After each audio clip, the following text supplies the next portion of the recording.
Two sitcoms defined the 1990s, but one question has never really been settled. Which show was actually better?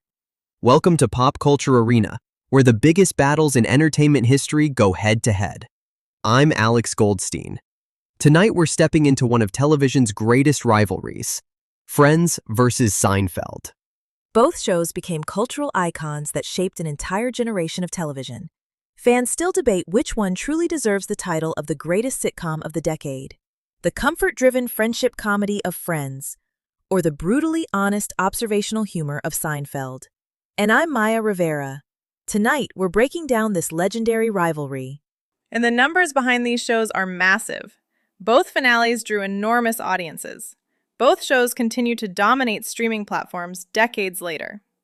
I'm Claire Conway, and I'll be jumping in with the ratings and statistics that shaped both shows. Let's start with cultural impact. Friends premiered in 1994 and quickly became one of the most recognizable sitcoms in the world. The show followed 6 young adults navigating relationships, careers, and everyday life in New York City.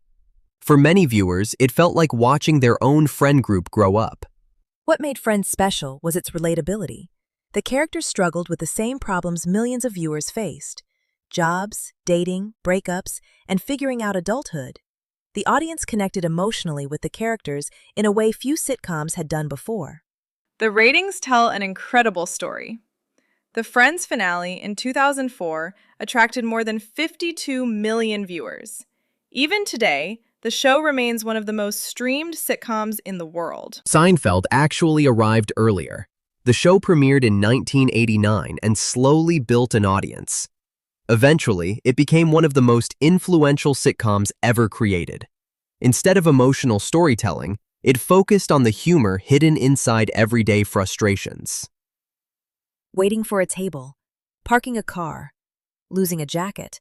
The iconic Soup episode, Seinfeld, proved that even the smallest social situations could become hilarious television. And the finale numbers were historic. The final episode of Seinfeld attracted more than 76 million viewers. That makes it one of the most watched television finales of all time. You don't see those type of numbers today. Now let's talk about the characters.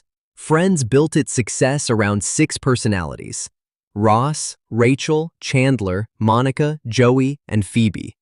Each character brought a completely different comedic energy. Chandler was my favorite hands down. But the emotional center of the show often came from the relationship between Ross and Rachel. Their on-again, off-again storyline became one of the most famous relationships in television history. We were on a break. Here's a famous television milestone.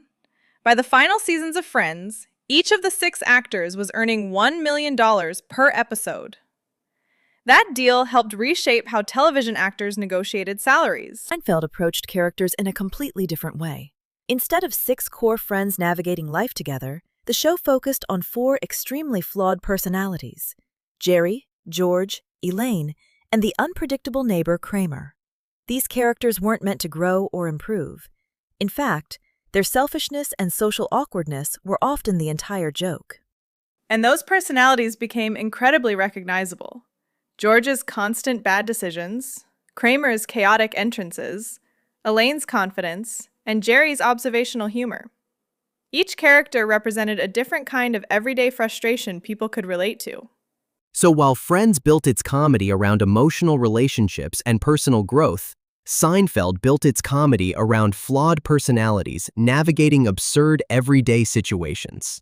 Friends balanced humor with emotional storytelling.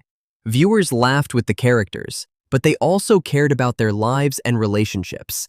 Major moments like weddings, breakups, and career changes became important parts of the show.